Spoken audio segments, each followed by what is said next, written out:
Bandits abduct 22 persons in fresh Kaduna attack. Anti-graft agency ICPC drills ex-minister Chris Ngige over NSITF contracts job racketeering. Kaduna Labour Party rejects Nenadi Usman as National Caretaker Chairman. On the foreign scene, at least 17 children killed in Kenya's school fire. Hello and welcome to Trust TV's news updates. I am Chiamaka Mwafo. Thank you for joining us. At least 22 people have been abducted by bandits who attacked Mani village in Rido Ward in Chikun local government area of Kaduna State in the early hours of Thursday morning. Among the victims include a nursing mother with 4 children and an infant. Although the police authorities in Kaduna State are yet to confirm the incident, a youth leader in the Rido community, Zachariah Musa, said bandits stormed the community in large numbers while the residents were still asleep and started shooting and later moved from house to house to kidnap people. In another incident, bandits attacked Danhunu II, New Millennium City, also in Chikun local government, where they abducted a nurse and her 3 sons.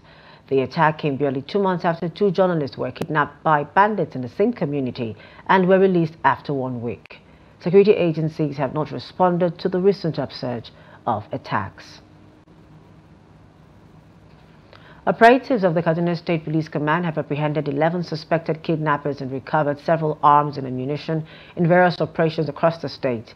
In a statement signed by the Command Public Relations Officer, ASP Mansur Hassan, the arrest of the suspects were linked to the abduction of a district head on August 14, 2024, who was released 2 days later. He explained that police operatives, in collaboration with local hunters, raided 3 villages in Liri local government area, during which they arrested 5 persons suspected to be kidnappers and also recovered a locally made single-barrel gun, a vehicle, a motorcycle, and several mobile phones.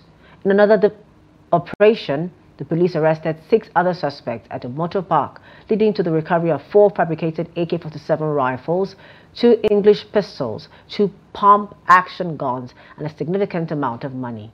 Police operatives also arrested a suspected bandit at a hotel in the Tafa area of Kagarako local government area of Kaduna State, following credible intelligence information about his nefarious activities.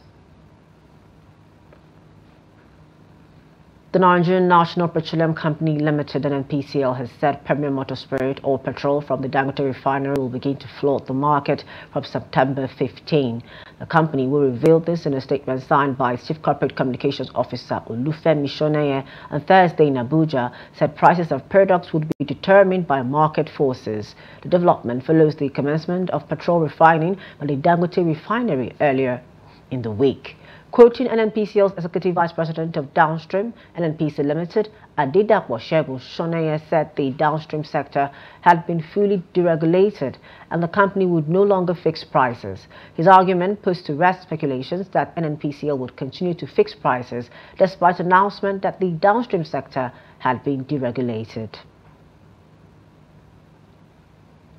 Former Vice President Atiku Abubakar has commended Dangote refinery on the historic and landmark commencement of production of premium motor spirit or petrol. Atiku, in a statement on Thursday, particularly hailed the chairman of Dangote Group, Aliko Dangote, for his tenacity and demonstration of a can-do spirit despite the obstacles placed in his path. On Tuesday, the refinery rolled out its first premium motor spirit, PMS, also known as petrol, from its 650,000 barrels per day facility. The product is expected to hit domestic markets from September 15. The federal government has assured that the fuel crisis currently rocking the nation will soon be resolved as the NNPC has sufficient fuel supplies to meet national demand. Addressing newsmen after a meeting between the Vice President Kashim Shettima, who represented President Bola Tinubu, and authorities of the nation's petroleum sector, the Minister of State for Petroleum Resources, Heineke Lukobiri, urged Nigerians to remain calm, adding that increased availability of petroleum products would foster competition and drive down prices. Lukobiri further stressed that government was not responsible for the recent hikes in fuel costs. What is important is for us to convey to Nigerians that the President is empathetic about what is going on in the country.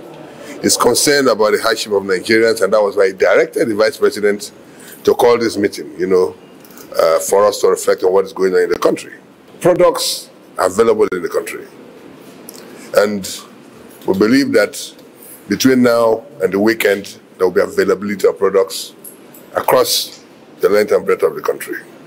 The price could be high in some other areas, much more. Higher in some other locations, in some locations much more than, other areas. But we believe that by the time, there is availability of product across the country, the price itself will stabilize. The reinforcement of the support being given to local refiners, because with increased production from them, indeed, like the minister has said, there will be higher supply, which will stabilize the price. That's the effort that the regulator is making.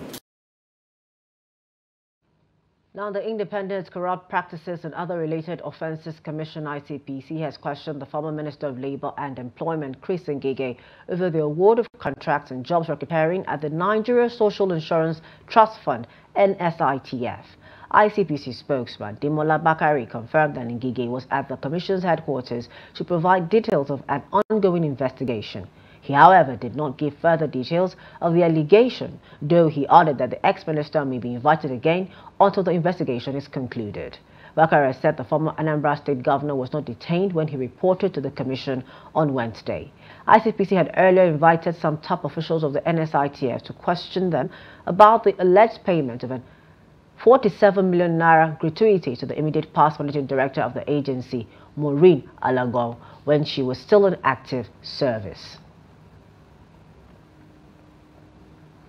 The Federal High Court in Lagos has fixed Thursday, September 12, to hear all applications on a suit seeking to forfeit permanently some monies and properties linked to a former governor of the Central Bank of Nigeria, Godwin Emefiele. Justice Deinde Dikpeolu fixed the date after listening to the submissions of all the counsel on the matter. At the resumed hearing of the matter on Thursday, Bilikisu Buhari Bala appeared before the Economic and Financial Crimes Commission (EFCC), while Aliko Ojo SAN appeared for the former CBN governor. Another lawyer, Chibuzo Apara, announced his appearance for the occupants of 8A Adekunle Lawal Road, Ikoyi, Lagos, one of the properties sought to be forfeited by the EFCC to the federal government. The EFCC counsel, Buhari Bala, told the court that the matter was fixed for Thursday for report of compliance of the orders made on August 15, 2024. On that day, the vacation judge at the time, Justice Akintayo Aliko, had ordered an interim forfeiture of a cash sum of $2.045 million and some landed properties linked to the embattled former CBN governor. Now to political matters. The Kaduna State chapter of Labour Party has kicked against the expanded meeting of the party which held in Abia State. While briefing journalists in Kaduna, the party also rejected the appointment of ex-minister Nenadi Usman from Kaduna State as the interim chairman of the party during the meeting.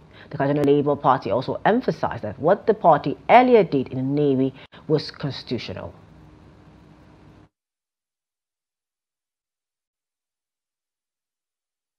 We learn Senator Nenadi Usman is appointed as the interim national chairman. The governor should know that he has no right to appoint her. It's only the national chairman and the national secretary can call for a NEC meeting or expanded meeting within Labour Party. The meeting yesterday in Abia is just to create unnecessary tension within the Labour Party. We all know from their body language, they are on their way out of Labour Party. So they are trying to destroy Labour Party before they leave. We outrightly rejected her appointment as the national caretaker chairman because the meeting, after all, is an illegal meeting. Over in Rivers State, the Elders and Leadership Forum of the state have written an open letter to President Bola Tinubu condemning the threats recently made by Minister of the Federal Capital Territory, Nyesom Wike, The elders said Wike's open threat to instigate political crisis in states governed by the People's Democratic Party (PDP) governors on August 31, 2024 in Port Harcourt was callous, mischievous, unacceptable and a clear case of undermining democracy and national security. Speaking on behalf of Rivers Elders and Leadership Forum, a former governor of the state who doubles as the chairman of the forum, Rufus Adegeorge, reminded Wike the importance of his office and the responsibility expected of him by the Nigerian state.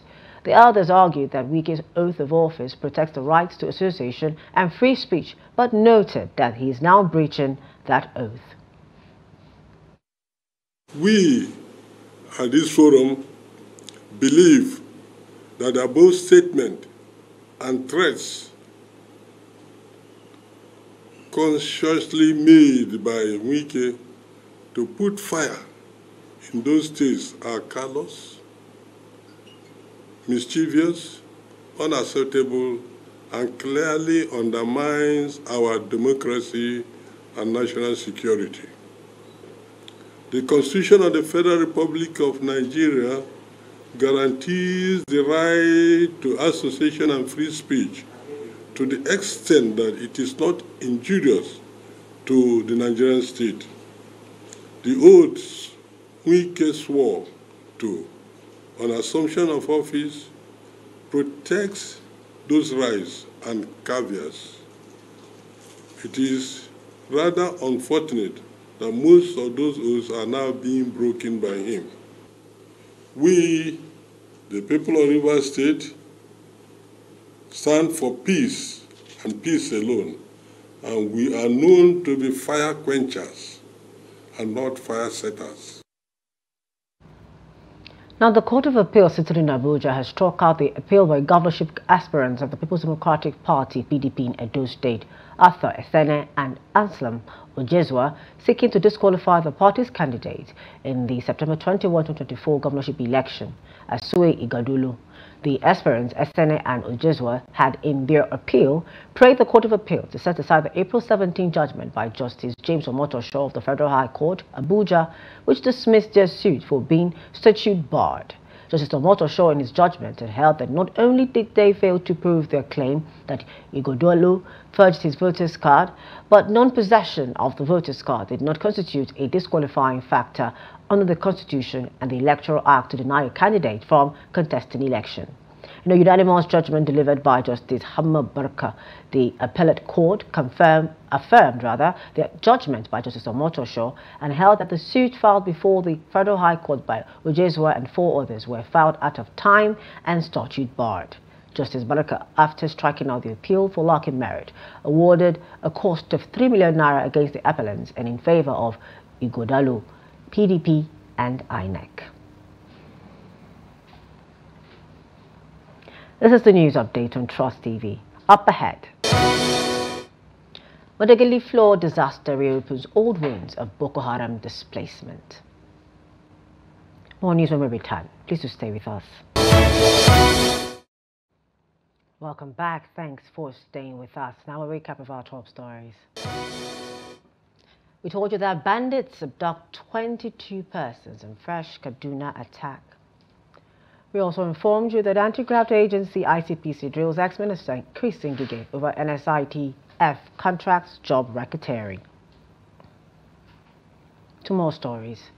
The federal government has said only public servants with duly registered national identification numbers, NIN, will be allowed to purchase at its flag off the sale of 30,000 metric tons of milled rice. The Minister of Agriculture and Food Security, Abubakar Kyari, while flagging off the exercise, said the move is to curb racketeering and as part of efforts to crash the prices of food in Nigerian markets. The minister said the intervention will be so strictly as 1 man to 1 bag or 1 woman to 1 bag.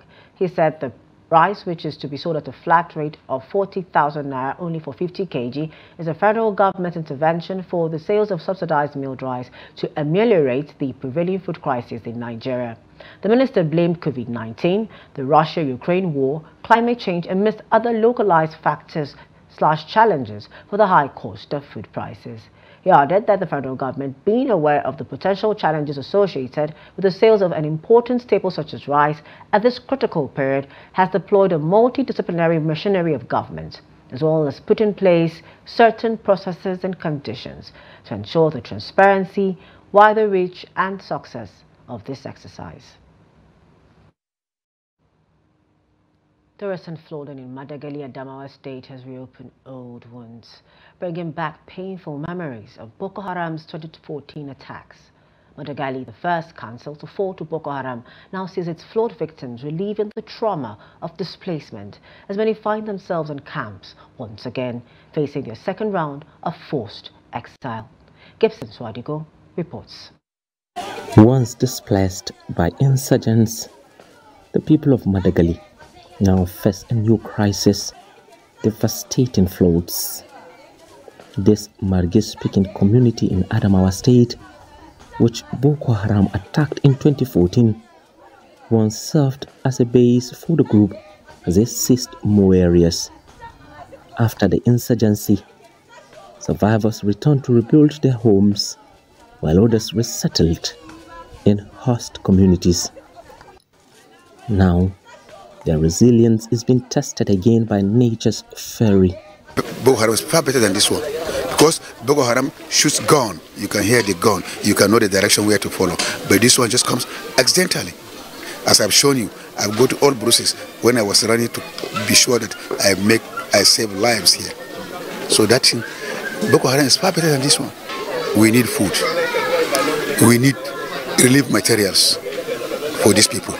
We need medicine, drugs. We need medicine. This is our clinic. This is our health staff. We need clinic. We need medicine for the staff. Godia Munda, who returned to Madagali less than 6 months ago to rebuild her life, has been hit hard by the recent flood that wiped out everything she worked for. Now, she is back in the camp at Central Primary School Shua. Like others there, she faces the heartbreaking task of starting over yet again, rebuilding her home for the second time. Rayuwar nan daban da na gida. Gara rayuwar gida fiye da nan. To ana wahala nan. The conditions here are very different from what we are used to at home. The people at the camp are suffering because there are few facilities to make them comfortable. Even if we were to return home, there would be no place to sleep and our animals and clothes are gone. We are just here putting our trust in God.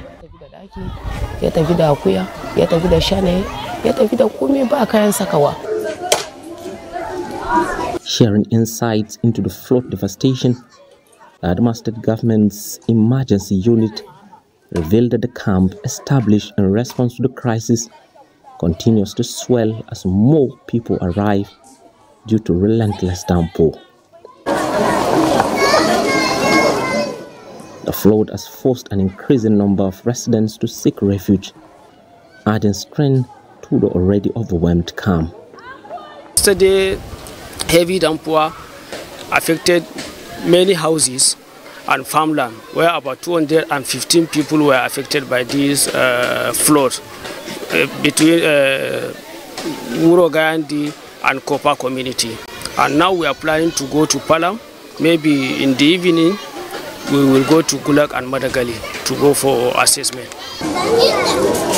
Godia Munda and her fellow victims, the challenge ahead is clear: rebuilding their homes once the rain ceases and the flood waters recede. The path to recovery will be long, but they remain determined to start over yet again. Gibson Atiku, Trust TV News, Yola. In business, the downward slide of the local currency worsened on Thursday as the Naira exchanged for 1,639 Naira 41 kobo to the dollar at the official rate. According to the Nigerian Autonomous Foreign Exchange Market NAFEM rate, the figure on Thursdays indicated a whooping loss of 34 Naira after the dollar exchanged for 1,606 Naira the previous day. Also, the black market rate also dipped as the Naira lost 5 Naira against the dollar, exchanging at 1,645 Naira to a dollar as against 1,640 Naira the previous day.